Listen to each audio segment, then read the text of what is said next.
النياد الصالح وحضرة النبي المصطفى سيدنا محمد رسول الله صلى الله عليه وسلم وعلى آله وأزواجه وذريته والإخوة الكرام ثم إلى حضرة المصنف إلى هذا الكتاب الشيخ حسب الله بن سليمان المسلم وإلى حضرة الشيخ محمد النووي البنداني بن عمر الجاري وإلى حضرة شيخنا أبو يوجي تركسي جلال وكل مسيخنا من المسيح للمغرب وآباءنا وأمهاتنا بالبركة ورحمة سعل لهم الفاتحة.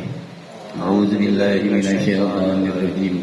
بسم الله الرحمن الرحيم. الحمد لله رب العالمين الرحمن الرحيم مالك يوم الدين إياك نعبد وإياك نستعين اهدنا الصراط المستقيم صراط الذين أنعمت عليهم غير المغضوب عليهم ولا الضالين رب اغفر لنا آمين. Assalamualaikum warahmatullahi wabarakatuh. Waalaikumsalam warahmatullahi wabarakatuh. Innal hamdalillah nahmaduhu wa nasta'inuhu wa nu'minu bihi wa natawakkalu alayhi. Asyhadu an la ilaha illallah lahu la syarika lah wa asyhadu anna sayyidina Muhammadan 'abduhu wa rasuluhu la nabiyya ba'dahu. Allahumma salli ala sayyidina Muhammadin al-fatih lima ughliqa wal khatim lima sabaqa nasiril haqqi bil haqqi wal hadi ila siratikal mustaqim wa ala alihi haqqi qadrihi wa miqdaril azim wa la hawla wa la quwwata illa billahil aliyyil azim. Subhanaka la ilma lana illa ma 'allamtana innaka antal alimul hakim. Amma ba'd. فقد قال الله تعالى أعوذ بالله من الشيطان الرجيم بسم الله الرحمن الرحيم إنا أعطيناك الكوثر فصل لربك وانحر إن شانئك هو الأبتر. Sadaqallahu azim. Puja-puji syukur terus kita panjatkan kehadirat Allah Rabbul Ghafur atas limpahan nikmat yang Allah berikan kepada kita semua, terutama nikmat iman. Amin Pak, amin. Amin. Serius? Waduh. Saya ulang lagi ya. Jangan dulu Ustaz ya. Biasa kalau saya bagian penutup saya tuh. Terutama nikmat iman. Amin. Nikmat Islam. Amin. Nikmat sehat walafiat. Amin. Nikmat umur panjang. Amin. Nikmat kesempatan. Amin. Nikmat kebersamaan. Amin. Alhamdulillah di malam ini kita bersama duduk di Masjid At-Taqwa yang luar biasa. Saya dulu kesini belum begini ya. Dulu masih ekonomi lemah semua di sini ya. Sekarang alhamdulillah. Ya. Ingat aja. Ya. Tapi dulu itu kalau saya di sini di depan saya sajian banyak. Ya. Ada air mineral ya kan, ada larutan penyegar. Lambat sih. Kopi dulu dulu itu. Ya. Hadratul Mukaramun, para asatidz, para hujaj, tokoh agama, tokoh masyarakat, wabil khusus beliau yang hormati Bapak Ketua DKM Masjid At-Taqwa, Bapak Haji Imam Basuki. Beliau tetap awet muda, alhamdulillah ya. Oh betul. Semoga sampai sekarang istri beliau pun tetap satu aja. Para jamaah semua, rekan-rekan dari praktisi Joleha Kabupaten Tangerang, wabil khusus sahabat saya, guru saya Ustaz Iwan Setiawan, ketika beliau bergabung di kami Juleha, beliau langsung ingat saya. Ini kan Ustaz yang dulu suka kesini, kali ya. Dulu. Ente siapa? Saya. Oh masya Allah. Alhamdulillah beliau sehat ya. Semoga beliau ini panjang umur dan ilmu beliau manfaat untuk kita semua. Tidak ketinggalan sahabat lama saya Ustaz Abdul Halim. Dulu beliau sama dengan saya badannya Pak, tapi sekarang masya Allah. Amin ya, besok Idul Adha jangan kemana-mana, kayaknya udah masuk syarat itu ya, insya Allah. Baik Bapak sekalian, dalam kaidah pahami hukumnya, kuasai tekniknya, amalkan ilmunya. Itu dalam jurus sembelihala. Nah, di dalam Islam kita masuk dalam kaidah fikih. Saya ambil keterangan-keterangan dari kitab Riyadul Badi'ah yang ditulis oleh oleh Syekh Hasbullah bin Sulaiman Al-Usama, kemudian disyarah oleh Syekh Muhammad Nawawi bin Umar Al-Jawi Al-Bantani.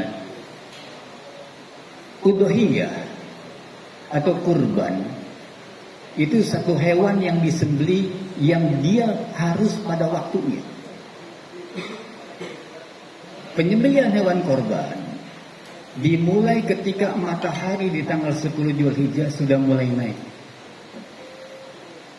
Tetapi kita semua berpedoman kepada selesainya khutbah 2 di Idul Adha. Lalu bagaimana Pak kalau di kami tidak ada sholat Idul Adha? Diperkirakan oleh para ulama di lingkungan sini sekira-kira khutbah itu berapa lama? Khutbah Idul Adha itu ketentuannya sunnah. Sehingga ketika sunnah, ada saudara kita khutbah Idul Fitri Idul Adha cuma sekali khutbahnya. Itu jangan dipermasalahkan. Ini sekedar informasi saja. Tapi kalau khutbah Jumat itu bagian dari rukun, sehingga tidak boleh tidak dua. Makanya kadang-kadang ada khutbah Idul Fitri itu, Idul Adha satu kali khutbah, nggak masalah. Yang masalah kan yang nggak tahu hukum ini. Makanya pahami hukum. Yang suka bikin masalah orang nggak tahu hukum. Tapi yang tahu hukum juga banyak bikin masalah juga. Karena tahu cara ngelesnya. Ini enaknya kalau malam ini sambil ngopi pahit Ustaz Iwan nih. Itu ya. Kalau enteng ngundang harusnya tanggung jawab itu tuan rumah itu ya. Kalau sama dia per-peran aja sih. Ya. Sampai mana barusan nih? Nah, kalau Pak DKM yang ngomong gak enak juga. Nah ini bercanda Pak DKM. Jangan dipikirin tapi sediain aja. Nah, udhiyah tadi sudah masuk syaratnya. Kalau kambing itu kita rata-rata bicaranya poel. Apa poel itu? Poel itu kalau kita analogikan manusia itu, poel itu sudah akil balik. Sudah akil balik. Pejantan ngeliat yang betina, bibirnya udah monyong, itu poel namanya. Ya, tapi kita ditandakan dengan tanggalnya gigi. Ya Pak, tanggalnya gigi. Kalau domba 1 tahun, kambing Jawa 2 tahun, kambing kacang 2 tahun, sapi 1 tahun lebih. Dalam kitab fikih konvensional yang berangkat dari Timur Tengah tidak ada kerbau. Makanya kalau ada jamaah yang ngaji hanya Al-Quran hadis saja, kalau kerbau berarti nggak boleh buat kurban. Makanya kita pakai yang namanya kias. Kias itu namanya teknologi. Jadi dalam beribadah itu ada mahdho dan ghairi mahdho, dasar hukumnya 5. Yang pertama Al-Quran, yang kedua hadis, ijma, kias, yang kelima adanya the wisdom lokal. Apa itu? Itu bahasa keren dikit ya kan, karena kan saya pakai rompi nih ya. Kalau pakai bahasa keren dikit kan bayarannya gede kan, kira-kira begitu. Jadi kearifan lokal. Kearifan lokal di kita luar biasa. Orang tua kita dulu kalau mau menyembelih hewan itu ada yang dikasih kain putih, dikasih kembang, betul nggak? Itu the local wisdom. Dan itu jangan Bapak katakan bid'ah, Bapak belum ngaji sampai sana, diam aja udah ya. Itu merupakan dasar hukum juga. Karena orang tua bilang kalau nggak begitu ntar pamali. Ada yang kambingnya dimandikan dulu, betul kayak ya? Ya, ada yang suruh ngaca kambingnya. Kambing bilang ini belum amat ya, emang gue tahu kaca. Ada begitu dikacain. Itu jadi masalah, jangan kita perdebat itu nggak usah. Ya. Nah, ketika selesai khutbah daripada khotib Idul Adha, makanya dianjurkan petugas khotib Idul Adha jangan berlama-lama khutbahnya. Karena kita disunahkan akan sholat Idul Adha itu disunahkan kita tidak makan, tidak minum dulu, betul nggak? Lain Idul Fitri, kita diminta kenyang dulu, silakan tuh berlama-lama khutbah. Tapi Idul Adha makruh kalau nanti. Jamaah juga kelihatan kalau sudah mulai nggak tenang kan? Tuh, betul. Ini kelihatan dengan tenang Ustaz ya. Sajiannya kurang kayaknya. Gimana-mana kalau nggak tenang sajiannya kurang. Nah, ketika sudah terjadi seperti itu, maka hewan pun sudah menanti. Tadi dijelaskan secara manajemen kurbannya oleh rekan kita Ustadz Dan. Saya nggak akan menyentuh itu karena itu bukan ranah saya dan saya pun nggak akan dibagi honor oleh beliau kalau saya bahas itu, ya kan? Saya akan bahas. Alhamdulillah ya Rabbal Alamin. Sesuai request. Karena saya cuma bawa susu nih Ustaz ya, kalau ada kopinya ribet ini. Turun. Aduh alhamdulillah. Emang kalau di masjid itu dikabul doa ya kan. Jadi teman-teman Juleha jangan kaget ya kalau di saya sudah akrab dengan Jawa sini ya. Oh, Sudah biasa. Cuman lama nggak diundang lagi, karena tahu tarif saya udah naik ke Dewan ya. Iya, betul. DKM-nya berbeda. Iya, berbeda. Nah, ketika itu selesai, maka dimulailah penyembelian hewan korban. Tetapi saya ingin sampaikan kepada panitia bahwa panitia itu sebagai mewakil dari mubohi. Mubohi itu yang berkorban, panitia itu mewakil. Ketika ada yang diwakilkan dan yang mewakilkan, maka harus ada ijab kabulnya. Sampai sini paham? Bapak pahamnya ngantuk atau nggak paham nih? Jadi panitia nanti sebagai mewakil dan panitia harus kritis. Ini korbannya korban wajib atau korban sunnah? Udah kita panitia nggak dapat duit, paling cuma dilebihkan dengan sekantong doang, ya. Tapi di hadapan Allah kita menanggung dosa. Kenapa? Karena nggak tahu hukum. Makanya pahami hukumnya, kuasai tekniknya, amalkan ilmunya. Nanti di akhir itu saya akan tanya, Pak, yang apa itu? Saya akan kasih dia. Tapi nggak mungkin, karena kalau saya mahal-mahal. Ya udah, ini itu aja deh, ya. Nah, jadi penitanya, Pak, ini korbannya wajib.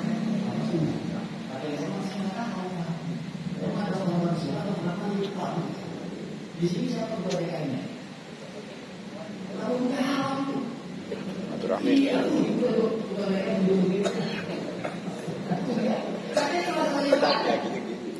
Masalah ibadah. Kalau enggak ada ibadah. Nah, kalau memang sunnah, nanti Udah. tapi jangan request. Mahal 81, harus paro. Itu lalu bisa kawin kan? Ya, memang boleh menerima, tapi keikhlasan yang paling baik vokal. Ya. Nah, ketika dia hewannya hewan korban wajib, maka panitia harus mengawal hewan itu. Jangan dicampur dagingnya dengan daging hewan-hewan yang reguler lah, bisa. Tetap dia kita berikan, diambil dari hewan yang lain. Sampai sini paham? Kalau mau sambil tanya silakan ya. Kalau Bapak nanti di akhir ini saya tanya, ya, yang bisa jawab dan jawabnya benar boleh pulang duluan. Iya betul kan? Kalau jawab kita selalu ya, belum rapi, udah boleh pulang, boleh bilang. Yang bisa jawab pertanyaan ibu guru boleh pulang duluan. Bapak ngalami nggak kalau gitu? Oh, udah tua udah pede ya. Emang saya kalau ngaji begini Pak, ini ada guru saya bahasa Nanggo. Kalau saya ngaji begitu, ya, jadi kalau terbang terus juga nggak kayak satu mamut, ya kan? Nah, ketika sudah dipahami ini wajib, ini dia sunnah, maka panitia ada yang melakukan identifikasi terhadap kalau sapi nomor berapa, kambing nomor berapa, atas nama bulan bin Fulan itu pergi. Oh, itu jangan diberikan. Ini sama. Di sini sudah begitu Ustaz. Wah, dosa semua. Sifat. Jadi Ustaz ini nggak ingin begitu kan? Ya, karena memang bukan dia, ya. Ini saya dikasih mandat oleh Pak Korcam. Karena kalau Pak Mandat sudah kasih mandat, siap laksanakan. Kalau enggak saya takut ya sebagai anggota lagi kan. Seharusnya malam ini saya bersendiri dengan baik saya, harusnya saya. Saya bawa beliau ke sini, karena kami cuma mau berdua aja. Kenapa jadi curhat ya? Ketika sudah dikawal, Pak, kalau kami gampang Pak identifikasinya. Sekarang kalau yang kongsi satu sapi 7, tanya koordinator sapinya. Ini kita bertujuh nih, ada nggak yang korban dengan kriteria wajib, dengan kriteria nazar, nanti jadi wajib, dengan yang sunnah? Wah, ternyata koridor sapi nggak paham, cuma tahu keuntungan kalau satu sapi saya dapat sekian. Wah, bahaya, ya. Tanya ini Bapak Ibu berkorbannya atas dasar apa? Kalau Bapak sudah menyatakan, jadi nazar itu korban wajib itu ada 2 kriteria, nazar, dan ketika Bapak mengenai hewan tahun kemarin, Bapak sudah mengatakan ini kambing saya atau sapi saya untuk korban tahun 2004 itu sudah dijualnya. Dan Bapak nggak boleh makan dari ini. Kalau nazar biasanya dikaitkan dengan satu peristiwa. Kalau tahun ini anak saya di wisuda tahun lalu, saya akan potong sapi limosin. Ada begitunya, dikasih ke panitia. Jadi harus dipahami yang semacam ini. Makanya pahami hukum. Kalau bicara hukum, ulama lagi. Nggak bisa ketawa udah mati. Bapak mau nyogok berapa itu nggak bisa. Ya. Jadi pahami sini ada dua korban. Kemudian yang menjadi masalah sekarang pada ibu kalau menjelang korban itu di WA group satu kambing buat sekeluarga, ya kan? Betul nggak? Kemarin saya ada pertanyaan dari sahabat saya, Pak Hendra, ini saya punya satu kambing, saya korbankan atas nama satu keluarga. Bapak keluarganya ada berapa jiwa? Ya saya, ya istri, ya anak, ya cucu, ya mantu loh. Enggak begitu. Kalau ada pendapat begitu, silakan. Tapi kita lebih kuat kepada satu ekor kambing, satu jiwa. Dia berdalil ketika Rasul akan menyembelih hewan korbannya, Allahumma rabbana taqabbal minni wa akli wa ummati. Itu kan kita sudah Rasul mencontohkan satu kambing bisa untuk seumat juga. Kalau memang begitu Bapak berpendapatnya, nggak usah kita korban lagi. Kenapa? Udah yakin korban Rasul pasti Allah terimanya. Korban Bapak belum tentu, betul nggak? Jangan memahami hadis secara tekstual saja. Di sana Rasul memohon kepada Allah, ya Allah terima korban yang dari saya ini, korban dari keluarga saya dan korban dari umat saya. Rasul berdoa. Yang kedua, Rasul men-share pahalanya. Yang boleh di-share itu pahalanya. Bukan satu ekor untuk 7 jiwa atau satu keluarga. Paling amat sih. Nah, kemudian ketika dalam satu keluarga itu ada 7 jiwa dan keluarga itu sepanjang tahun lalu berikan keluangan rezeki, maka dalam kitab Qadul Qadiyah setiap tahun harus ada representasi satu jiwa yang mengatasnamakan tujuh korban satu. Itu sudah menggugurkan semua. Kalau enggak, dosa semua. Dan Bapak jangan punya anggapan korban itu semua itu sekali. Emang kalau masih Bapak rezeki semua itu cuma sekali? Ini sambil ngokok boleh nggak? Sambil ngokok boleh? Enggak bercanda lagi, tenang aja.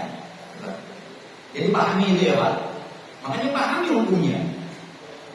Kalau Bapak sudah paham, insya Allah ibadah kita dengan ilmu. Ibadah tanpa ilmu akan tertolak. Itu saya kan, udah patungan setahun, gitu. Sudah cari kambing yang bagus, gitu. Ya. Jadi hewan korbannya diupayakan yang benar. Karena nanti kita akan lihat daripada kuantitas daging. Kalau kita di Juleha sudah diberi pemahaman tentang menghitung karkas. Karkas ada dia di luar daripada jeroan, karkas nanti di luar daripada tulang. Tinggal bersih dagingnya berapa persen gitu. Kita bisa prediksi dan nanti panitia yang pembagian daging korban itu tidak harus motong kecil-kecil.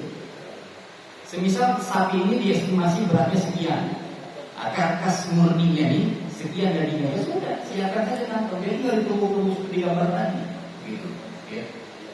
Dan di dalam kitab Qadul Qadiyah minimal yang mendapatkan daging itu 8 ons berarti.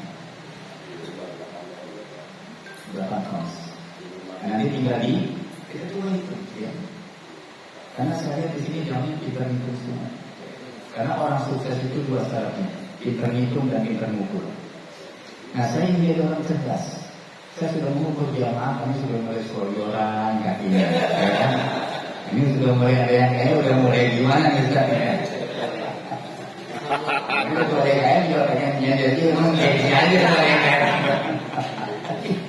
Bisa. Jadi seperti itu Pak ya. Jadi saya lebih ingin banyak kita dalam kaidah fikih ini banyak pertanyaan. Jadi ketika banyak pertanyaan artinya jamaah serius. Karena ini masalah hukum, pahami hukumnya, kuasai tekniknya, amalkan diri. Paling tadi Ustaz bisa memandu kepada jemaah. Saya tidak tuntaskan bab kurban secara paripurna, dia jamaah tergelitik untuk terangsang bertanya. Cuma jangan tanya saya dikasih honor berapa, itu rahasia saya. Jangan tanya. Silakan Ustaz dipandu. Barangkali ada yang ingin berbicara. Iya, gimana sebagai sesuai dengan ini Pak kesempatan kepada kita. Ya kalau dari internal belum ada nggak apa-apa, dari yang lain silakan. Yang dari silakan Pak Hussein. Terima kasih. Assalamualaikum warahmatullahi wabarakatuh. Waalaikumsalam warahmatullahi wabarakatuh. Saya Hussein dari RT 02. Satu hal yang ingin saya tanyakan yaitu terkait dengan teknik penyembelihan kurban. Di luar sana saya melihat untuk teknik penyembelihan kurban ada yang ditarik dari bawah, ada juga saya pernah lihat dari atas ke bawah, bolongnya itu maksudnya. Ada juga saya pernah melihat setelah dipotong, bolongnya dioleskan di bagian leher. Nah, pertanyaan saya seperti apa yang benar menurut saya yang dituturkan. Terima kasih. Wassalamualaikum warahmatullahi wabarakatuh. Waalaikumsalam warahmatullahi wabarakatuh. Baik, Langsung dijawab. kuasai tekniknya, amalkan itu. Di dalam kaidah tidak ada aturan baku menyembelih hewan dengan cara dorong ataupun tarik. Itu tergantung kebiasaan dan kepiawaian petugas juru sembelih. Yang harus dipahami, secepat-cepatnya sembelihan agar si hewan itu tidak merasakan sakit, sehingga masuk syarat alat sembelih setajam-tajam. Nah, tadi sudah diberikan standarisasinya bahwa minimal alat sembelih itu bisa men-slash kertas HPS. Kalau itu sudah memenuhi, berarti sudah layak sebagai alat sembelih yang sesuai syariat. Yang jelas, mau dia tarik ataupun dorong sudah terputus. Kalau sapi itu 4-5 jari dari rahang di bawah jakun. Jadi jakunnya di atas nih. Untung saya kurus, jadi bapak bisa lihat jakun saya kan. Nah, jadi kalau nyembelih itu jakunnya di atas kan, jangan di bawah. Makanya dipegang itu, ya, dipegang jakunnya. Dan sapi-sapi yang bergelambir seperti sapi-sapi ongol, itu gelambirnya itu tarik serenggang-renggangnya, jadi supaya dia kena saya sedikit langsung perfect. Ada yang dilipat, capek pak kalau dilipat. Dulu saya waktu saya suka ikut menyembelih di satu perumahan, itu sapi-sapi model ongol itu gelambirnya yang mulai batu di jember begini, jember kalau orang Betawi bilang tak. Jadi si penyembelih ngodot itu, kalau nggak terlepas, kalau terlepas boloknya bagaimana? Ya, nah satu. Jadi terserah kebiasaan si juru sembelih, dia mau tarik ataupun mau dorong. Sekarang ada dorik pak, dorong tarik, ya kan? Asal jangan ada dokar aja. Ya. Dorik ada. Jadi yang kedua, semuanya sudah terputus. Minimal kehalalan sembelih itu terputus saluran pernapasan dan saluran makan. Itu sudah minimal. Tapi sempurnanya lagi 2 urat di sini. Yang tadi disampaikan Sudani, itu yang kadang-kadang tersumbat. Nanti cirinya dia darah tuh memuncrat dengan deras kalau nggak tersumbat. Tersumbat itu bukan tidak halal sembelihan. Yang penting matinya benar, jelas matinya. Kedua, banyak kita menjumpai di lapangan juru-juru sembelih, mohon maaf ini, yang belum ikut pelatihan juru sembelih halal Indonesia, itu punya tradisi kebiasaan turun-temurun, itu mengoleskan atau membersihkan darah yang ada pada bila itu pada kulit si hewan sembelihannya. Betul nggak?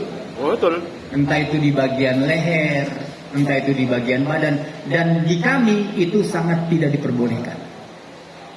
Semoga besok panitia di sini sudah bisa menerapkan itu. Artinya kalau itu Bapak terapkan, ilmu yang kami sampaikan itu jadi jariah buat kami. Tapi kalau Bapak nggak sampaikan, kami nggak dosa, Bapak dosa. Kenapa? Ilmu udah punya, nggak dilaksanain. Kita mah jualnya udah nggak dituntut Ustaz. Tenang, lagi apa Allah? Oh, kami sudah roadshow kok, ya kan? Ah itu jangan dijadikan kebiasaan, itu nggak ihsan, nggak bagus, nggak adab. Beda adab dengan akhlak itu beda. Adab itu moral. Jadi kita harus punya moral kepada hewan sembelihan kita. Dan pastikan tadi apa kata rekan kami, benar-benar matinya dengan pada 3 titik di mata, kemudian di ekor dan di kuku. Mata bagaimana caranya Pak? Keper-keperin pakai uang 100 ribuan. Kalau matanya ngedip-ngedip berarti belum mati tuh ya. Tapi kalau matanya dia melotot aja, walaupun lihat yang motongnya bewokan kayak rekan kita, dia pelototin aja itu udah mati. Dan jangan dipenggal atau diputuskan dulu kepala sebelum nyata mati. Dan jangan diseret-seret kalau belum mati. Tapi di sini kan pakai alat perba ya Pak. Ya. Tinggal dorong pakai roda. Jadi seperti itu Pak. Ya. Ada lagi? Ya.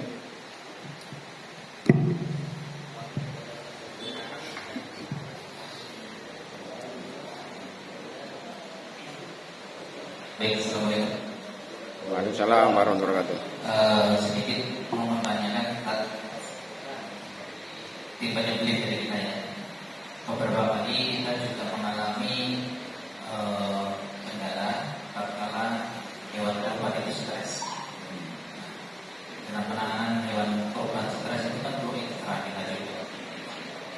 Kalau melihat dari pemaparan tadi yang disampaikan Ustaz tadi kan terkadang itu yang sampai ngomong saja di dalam bahasanya sampai sudah.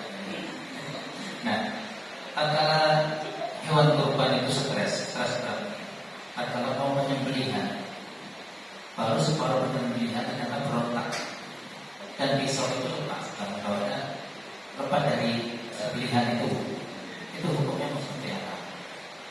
Itu yang kita tanyakan. Karena 2 kali kita mengalami tanda kutipnya karena sapi itu ngamuk karena tidak tertata rapi waktu yang awalnya itu pada pelatihan karena ya letaknya dengan masih berantakan tanda kutipnya setelah ada penyembelihan lalu yang dimana terus mendadak di mana akhirnya mengakibatkan hewan kurban itu stres berat.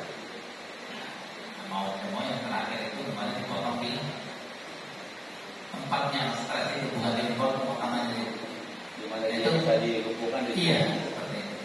Nah, kali itu berotak baru bahasanya separuh motong biasanya cakar nah itu fokus betul. Terima kasih. Baik. Kenapa hewan itu bisa stres? Makanya tadi di awal saya sampaikan ada 5 dasar dalam kita beribadah. Salah satunya kearifan lokal. Kearifan lokal kami itu Pak DKM, mohon maaf Ustaz Iwan, sebelum kita melaksanakan penyembelihan hewan kurban, kami itu berdoa dulu secara massal, panitia dan jamaah yang ada di area itu.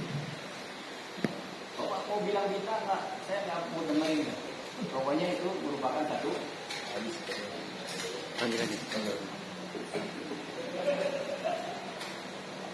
Jadi kita berdoa, kita minta keselamatan kepada Allah Subhanahu wa Ta'ala. Adapun doa-doa nanti perorangan begitu disembelih, saya tidak akan ijazahkan di sini, karena nggak mau seperti itu saja. Nah, ketika si hewan itu stres, pasti kan ada penyebabnya. Ya. Nah, kita cari tahu dulu penyebabnya. Jangan-jangan bukan saling stres, yang mau nyembelih itu stres duluan. Ada kan? Ada.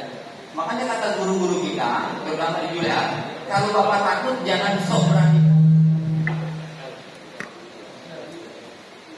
Kalau bapak takut jangan sok berani-berani. Pengen dibilang nih, saya bisa nyembelih. Ini masalah ibadah. Awas. Kalau berani jangan takut-takut. Paham nggak? Karena hewan itu sapi itu dia tahu yang dia hadapi itu orang berani itu atau berani. Bukan bicara badan besar kecilnya. Saya walaupun kecil begini Pak, ya takut sama sapi. Takut ya, takut ya. Nah makanya sapi itu pun harus ada treatment. Jangan sapi disatukan dengan kambing dan domba. Pada saat dikondisikan di area kita dengan jarak yang berdekatan, sapi akan kalah Pak, lama-lama dia akan lemes di samping sana. Jadi domba agak di sebelah sana dengan radius 10 atau 20 meter, jangan dijadikan sama. Jadi untuk menanggulangi satu stres, kita jangan ikut stres. Jadi semua yang ada di area penyembelihan untuk tenang. Makanya harus ada satu yang bisa menenangkan jamaah. Satu kalau stres dipikir mungkin yang ada jangan aja. Tunggu, Bapak harus sabar. Harus sabar. Jangan sampai nanti, mohon maaf, ada terjadi seperti ini. Bisa berulang juga, saya masih tadi dua gambar. Jadi masih pakai cara kolonial, cara penyembelihan. Itu ikatan kaki belakangnya itu lepas sehingga nanti berikutnya sobek. Ya alhamdulillah di masjid ada ambulan sudah dilarikan ke rumah sakit saya. Jangan gegabah dan jangan buka baju kalau menyembeli, apalagi nanti panitia yang buka baju. Ya saat ini kalau aku bisa sipek itu, nggak ada cerita sama dia. Harus punya adab, punya moral, berwudu dulu. Ya itu kalau kami itu berwudu, nggak boleh, nggak perlu. Pandangi sapi supaya stres, pandangi di sini. Karena pada hewan dan manusia itu ada titik narkobanya. Apabila itu disentuh, dia akan merasa senang. Contoh, kalau istri bapak lagi kurang mood sama bapak, oles-oles ini. Merem-melek dia. Benar. Makanya harus ada berani kalau saat itu dielus-elus ke sininya antara apa namanya dekat biasanya sini. Terus itu sampai sama-sama. Bapak praktekin besok. Kalau belum berani juga, ada samping kamu panggil saya. Cuman sebelum saya sini saya ngebor dulu berani berapa kali. Nah ketika samping itu sudah mulai tenang, panitia juga harus tenang.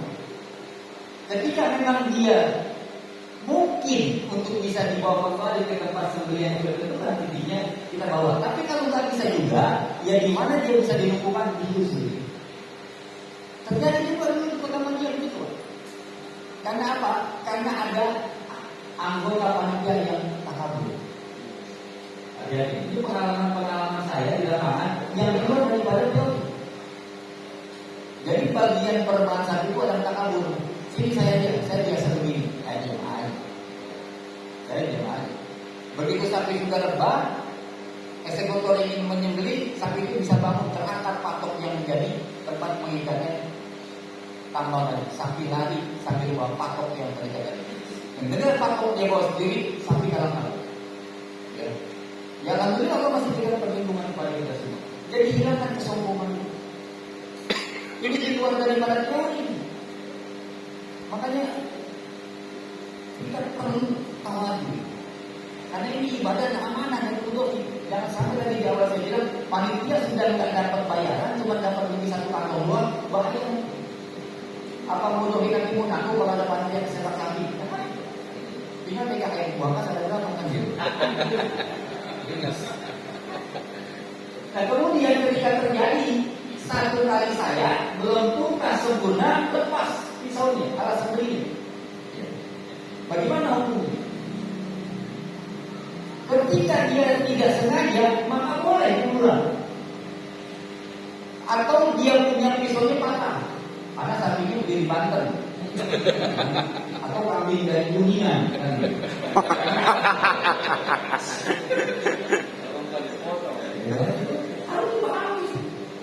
Makanya saya yakin dalam memilih atas memilih. Nah, ketika itu terjadi secara darurat, maka ada uzur syar'i. Dan uzur syar'i nanti berlaku yang namanya dispensasi. Kalau bahasa kita ini dispensasi. Ya. Dalam bahasa yang menyeluruh dalam bahasa ini. Itu itu boleh. Yang nggak boleh terjadi kebanyakan di Cilegon, Pak. Tadi nggak ada videonya, Pak. Di Cilegon sudah sembelih sempurna, itu ada yang dibobok. Jadi dekat di sini itu dibobok lagi sama asisten penyembelih supaya darah cepat keluar. Itu yang haram. 2 kali sembelihan. Di sini sudah putus semua, di sini dirobok, sobek supaya darah cepat habis. Nah, itu yang ada. Jadi kalau kasus seperti tadi boleh. Makanya secepat-cepatnya sembelihan dan setajam-tajamnya ada sendiri. Dalam kitab Bulughul Maram, Rasul pernah memerintahkan kepada Siti Aisyah untuk menajamkan alat sembelih. Rasul perintahkan istrinya. Coba bapak perintahkan istri suruh masalul basar. Siti Aisyah artinya apa? Rasul menyampaikan tajamkan alat sembelih. Makanya kalau kita di Juleha sudah paham berapa ketajaman alat sembelih. Ada grid-gridnya. Ini nanti kalau sekarang kami ada dalam yang terbinar menutup data supaya bisa manfaat bahwa ibadah korban itu bukan ibadah main-main. Dan menyembelih hewan korban itu tidak sama dengan menyembelih hewan konsumsi harian. Ada hal-hal faktornya yang harus kita penuhi sebagai, apalagi sebagai penentu haram-haramnya dari sebenarnya daripada si juru sembelih. Makanya kalau bisa dan harus bisa, yang sudah diberikan kepercayaan sebagai juru sembelih itu tidak tinggal sholat 5 waktu. Paham? Bapak jangan ragu dan jangan merasa nggak enak. Ini masalah ibadah. Tadi ibadah itu bunga mati. Walaupun orang itu katanya dia hebat, kiai kanan negeri, tapi dia nggak pernah ke masjid dan nggak pernah sholat. Ya kita tinggal cari yang ke masjid dan cari yang sholat. Serahkan aja semua orang sama Ustaz Iwan deh. Belum mau sholat, belum mau masjid kan? Tapi kan ngaku juga ya. Jadi seperti itu. Jadi ini sahih diulangi lagi dengan catatan karena ada urusannya. Tapi kalau dia sengaja, awas. Kalau sengaja, tanggung jawab si juru sembelih. Barangkali itu. Ada lagi? Ya, silakan.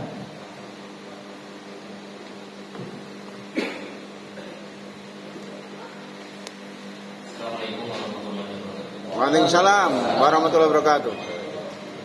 Saya mau menanyakan masalah hukum melakukan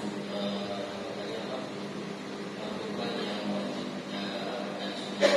Kalau yang wajib tadi misalnya setelah ada dasar atau janji gitu ya. Tapi yang menjadi yang ini yang kayak misalkan kolektif yang sapi tadi, apakah panitia itu wajib menolak atau meninggalkan? Kalau bagaimana? Sama yang satu lagi, ketika ada hewan kurban cacat, artinya ketika kita sudah membeli sapi, seekor sapi atau atau ketika diturunkan kakinya patah karena dia melompat, itu dari mana, dari sah atau seperti apa gitu? Terima kasih. Assalamualaikum warahmatullahi wabarakatuh. Ketika ada orang yang berfungsi dalam satu ekor sapi untuk 7 dia, salah satu anggota dari yang 7 itu ada yang nazar ternyata. Maka tadi di awal saya bilang panitia harus kritis dan koordinator sapi pun harus tanya. Oh ternyata ada Pak, ya. Di situ ada yang dia nazar, maka tetap diidentifikasi sapi itu yang masuk dalam kelompok tadi siapa orangnya, jangan dikasih dagingnya. Jadi panitia mulai tahun ini harus benar-benar bekerja dengan sesuai ilmunya. Mau nggak begitu?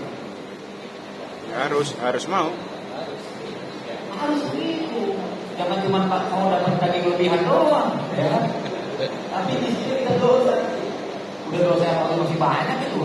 Besok dosa amanah kita nggak amanah. Jadi panitia yang bagian penerimaan harus tanya. Tapi diawali dengan koordinator dari masing-masing sapi yang mereka berfungsi. Nah, ketika sudah diidentifikasi, maka dia tetap dapat daging tapi dari sapi yang lain. Kira-kira panitia repot nggak kalau gitu? Repot. Jujur nih, nggak repot karena bapak belum melaksanakan, jadi katanya berat. Ya, benar nggak? Kalau bapak sudah biasa dan ikhlas,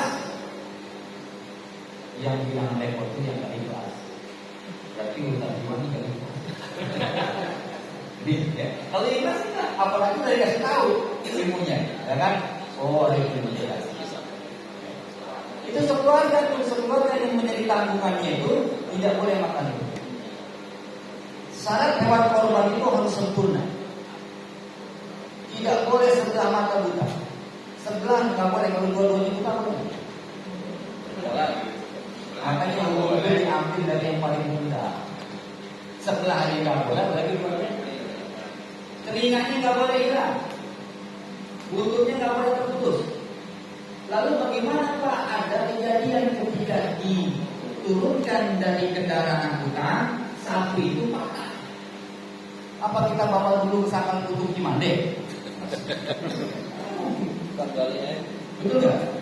Ketika yang cacatnya itu dengan tidak disengaja dan tidak mengganggu kualitas daging, maka tetap sah menjadi hewan sembilan.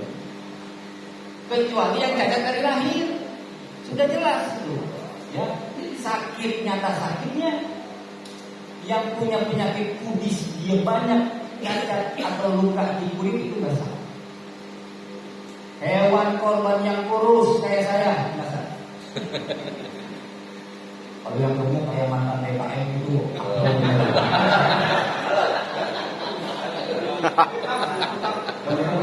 jadi kan belum ada mantan TKM apa itu sahabat saya itu. Tapi dari dulu masa gini-gini aja kita udah bertambah. Nah, tuh ya. Kemudian ketika hewan itu jantan nggak bagus baginya, maka boleh kepada betina. Dengan syarat betinanya kita ketahui tidak bagus. Jadi besok ada orang mau berkorban di panitia, kita lihat jenis kelaminnya. Oh betina, nggak salah, belum panitia. Betina itu sah sebagai sebuah korban, tetapi tidak umum. Tetap keafdolan pada hewan jantan. Sebab kalau betina semua yang dipakai, nanti keturunannya kan. Kalau nggak ada jantan, kami masih bisa bukti Pak. Biasanya pikiran memang masjid kalau mau menurun. Tapi kalau jantan mau gesek-gesek apa juga Ustaz, ya, jangan ada lecet kulitnya. Makanya bapak-bapak yang jantan mulai ini jangan coba dulu gesek-gesek. Lecet kulit. Kemudian tadi pertanyaan itu terjawab ya. Ketika dia cacatnya tidak merubah kualitas daripada daging, maka tetap sah sebagai hewan sembilan. Makanya di dalam kaidah ini kan termasuk ibadah aktivitas. Kalau memang kita sudah lihat yang muslim di lingkungan kita yang sudah terpenuhi untuk mendapatkan non muslim. Kalau fakir miskin, bapaknya ngantri di At-Taqwa, ibunya ngantri daging di masjid lain, anaknya di masjid lain, dia kumpulkan daging korban satu hari itu dan dia jual, itu gak apa-apa. Tapi kalau ada orang kaya yang mendapatkan daging korban, dia gak makan daging, maka dia jual haram. Dan sini Pak, bagaimana Pak kalau ada bandar palsu kumpulin daging korban? Gak ada masalah bandar palsu Pak, ya kan? Yang penting yang mendapatkan itu orang miskin dan fakir. Ketika kata fakir dan miskin disatukan, maka satu arti. Ketika fakir dan miskin dipisahkan, beda arti. Makanya kalau kita lihat atau banyak dulu tentang mustahil misalnya dalam bicara, ada fakir, ada miskin, itu beda definisinya. Tapi kalau disatukan, saya nggak akan bahas itu. Bapak wisata sekarang harusnya ada diundang lagi. Sampai sini ada lagi Pak, silakan. Ya, silakan Pak.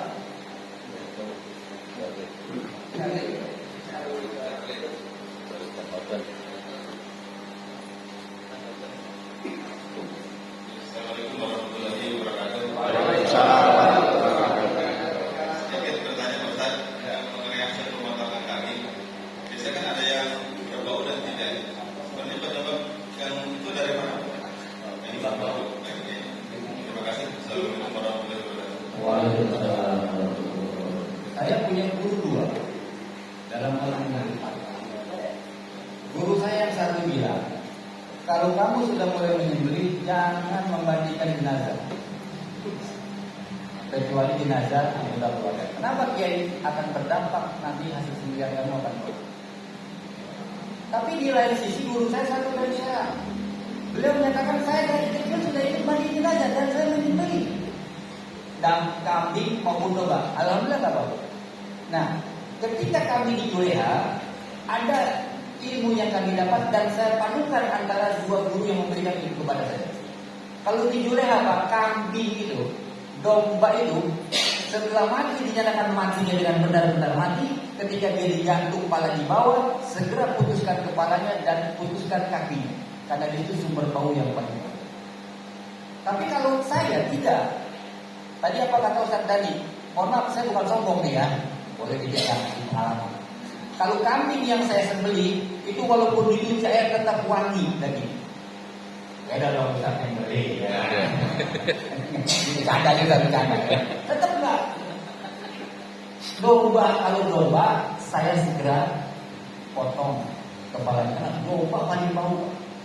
Kata guru kita Dr. Pratikno, domba kambing itu baunya itu tanda itu di situ nilai. Jadi baunya kambing itu ada nilai tersendiri bagi pasangannya. Jadi kalau bapak yang bau itu nilai sendiri sama pasangan. Jadi bukan masalah nanti dia dimasak. Yang kedua, jangan campur alatnya. Alat sembelih jangan dijadikan sebagai alat untuk nyeset kulit. Alat sembelih jangan dijadikan sebagai alat untuk menurunkan daging dari tulang. Masing-masing punya tadi disampaikan oleh Ustaz Dani. Ini. Jadi harus pas menggunakan seperti itu. Insya Allah kalau bapak nanti, ya, makanya kenapa supaya nggak bau? Ini salah satu juga dari pengalaman kami, terutama saya. Tuntaskan itu darah keluarnya muncrat. Kalau darahnya keluarnya muncrat, bisa lo nggak bau. Artinya tidak tersendat di situ. Tapi kalau dia darahnya keluar tersendat, dia akan bau. Dan ada orang yang beli kambing yang megang kepala itu kena darah yang memancar. Tapi insya Allah kalau sahabat-sahabat dulu yang kami darah itu nggak memancar. Makanya ya ditenangkan dulu hewan sendiri. Terutama pada titik narkoba yang kayak itu, ditenangkan. Jadi lulus. Padahal kamu sembelih, kecil nggak? Jadi kemudian merebahkannya itu hewan di lambung kiri. Ada yang di lambung kanan kan? Secara teorinya kata dokter itu dia akan menekan alat pencernaan. Jadi kalau ada hewan yang disembelih kemudian keluar juga hijauannya dari leher, itu karena belum sempurna mamah biangnya. Kenapa? Dari itu nggak dimakan tahu. Makanya tadi berwudu. Jadi ada kearifan lokal kami sekarang.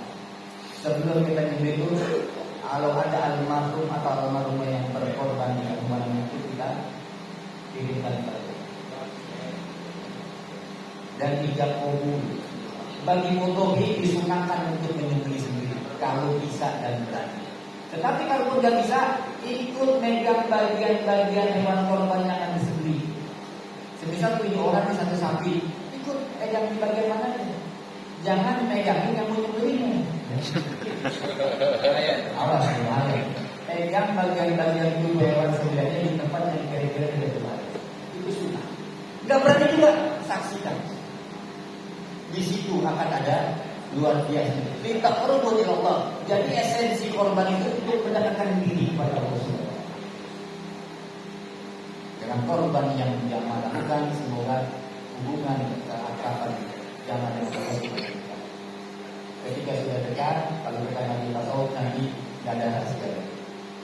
Jadi salah satu wasilah kita dengan Allah yang Allah berikan rezeki tahun ini untuk berkorban. Kalau enggak, Rasul pernah menyampaikan jangan dekat-dekat tempat sholat.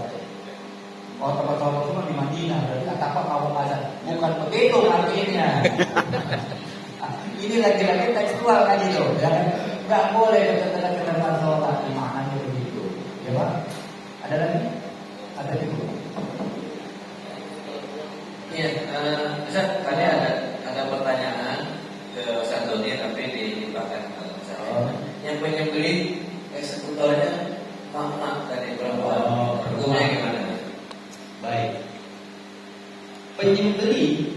tidak disyaratkan mutlak laki atau perempuan di sekali. Kenapa kebanyakan mayoritas laki-laki? Sekarang kebanyakan mayoritas dokter spesialis kandungan laki-laki atau perempuan? Iya. Kenapa perempuan jarang?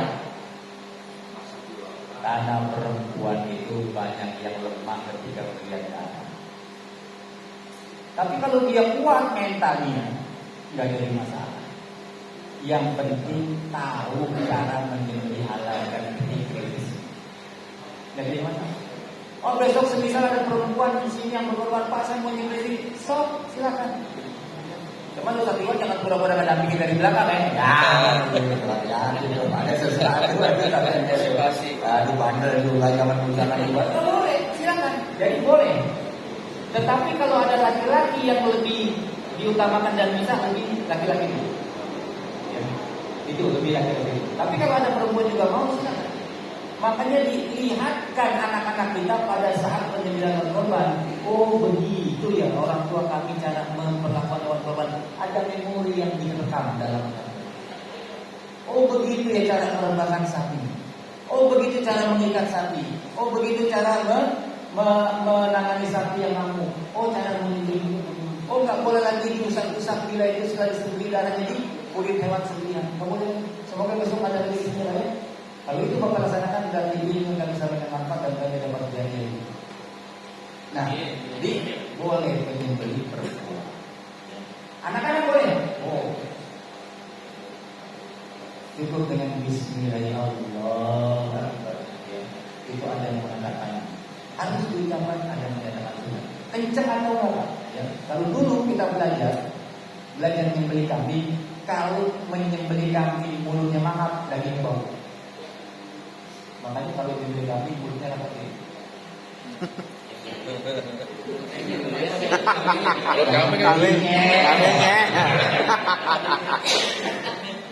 Makanya ada global wisdom, ada kearifan lokal yang harus kita paham. Yang ini nggak ada di sekolah.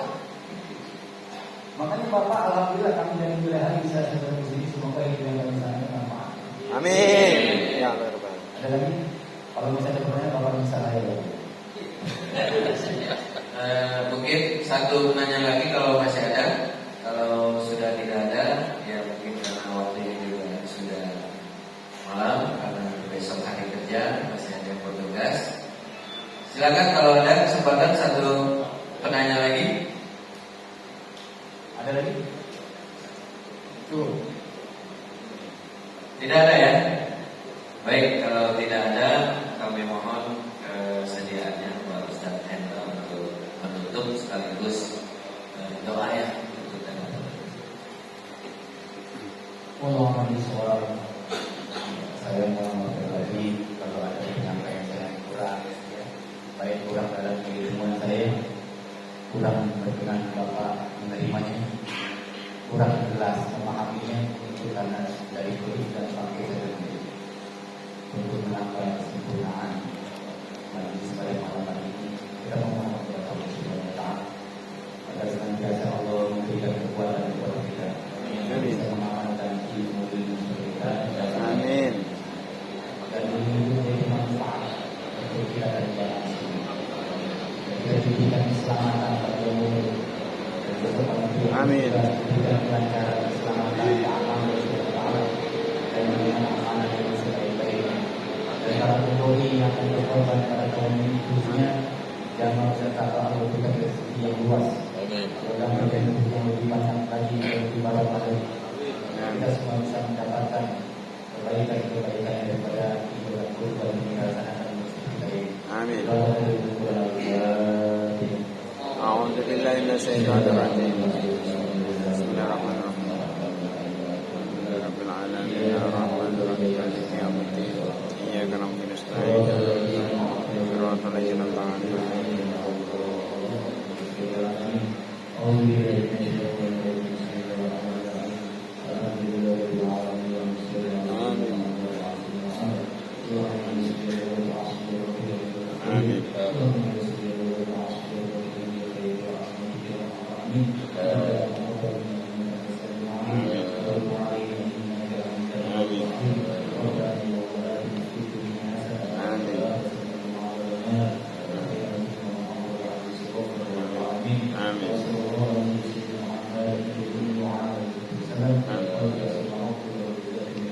Amin.